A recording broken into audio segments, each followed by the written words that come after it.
আজ আনুষ্ঠানিকভাবে শয়তান তার সকল শয়তানি কর্মকাণ্ড বাংলাদেশের ব্যবসায়ীদের হাতে তুলে দিয়ে দীর্ঘ 1 মাসের জন্য বিশ্রামে যাবেন।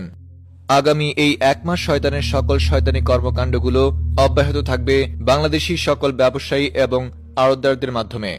উক্ত শয়তানের বিদায়ী অনুষ্ঠানে শয়তান তার ভক্তবৃন্দদের আফসোস করতে নিষেধ করেন। শয়তান বলেন, তোরা আমার জন্য আফসোস করবি না, বাংলাদেশের আড়তদার এবং ব্যবসায়ীরা আমার থেকেও বড় শয়তান। এছাড়াও এই অনুষ্ঠানে শয়তান আরো বলেন, শয়তান নাকি মাঝে মাঝে বাংলাদেশি ব্যবসায়ী এবং আড়তদারদেরকে দেখে দেখে শয়তান নাকি শয়তানি শিখে। এছাড়াও এই অনুষ্ঠানে শয়তান আরো বলেন, শয়তান নাকি বাংলাদেশি আড়তদার এবং ব্যবসায়ীদের দেখে ডিপ্রেশনে চলে যায়, কারণ মাঝে মাঝে শয়তানের চেয়েও বেশি শয়তানি করে বেড়ায় ব্যবসায়ী এবং আড়তদাররা।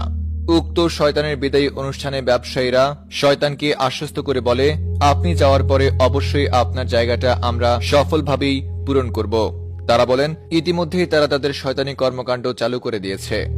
ব্যবসায়ীরা শয়তানকে আশ্বস্ত করে বলেন, ইতিমধ্যেই তারা চিনি, পেঁয়াজ, ছোলা এবং চাল ডাল সহ নানা খাদ্যদ্রব্যের দাম বৃদ্ধি করে শয়তানি কর্মকাণ্ডের সূচনা করে দিয়েছে। তাই শয়তানকে এ ব্যাপারে নিশ্চিন্ত থাকতে বলেছেন ব্যবসায়ীরা। বিস্তারিত দেখুন রিপোর্টার ইবলিশ শয়তানের রিপোর্টে। আজ প্রথম রমজান।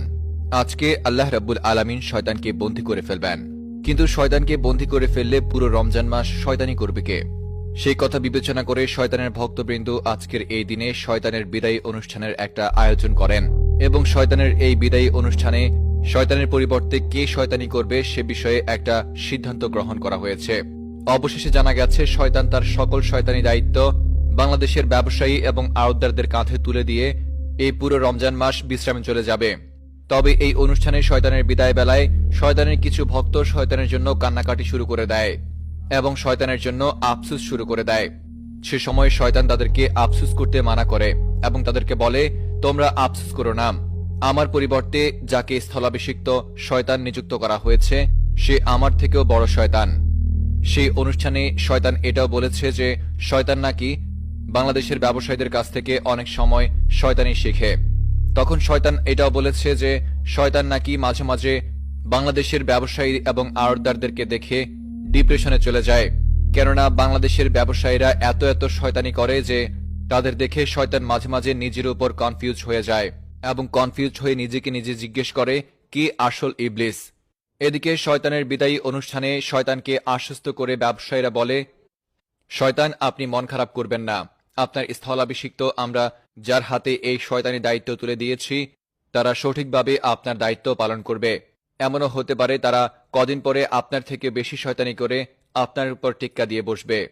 এদিকে ব্যবসায়ীরা সেই অনুষ্ঠানে শয়তানকে আশ্বস্ত করে বলে, শয়তান তুমি কোনো চিন্তা করবা না, আমরা ইতিমধ্যে আমাদের কর্মসূচি শুরু করে দিয়েছি। আমরা ইতিমধ্যে রমজানের আগে মধ্যবিত্তের নাগালের বাইরে নিয়ে গেছি খাদ্যদ্রব্য। ইতিমধ্যে আমরা চাল ডাল পেঁয়াজ এবং ভেষণ সহ চিনি এবং আরও যত খাদ্যদ্রব্য আছে সবকিছুর দাম দ্বিগুণ করে ফেলেছি। আপনি কোনো চিন্তা করবেন না,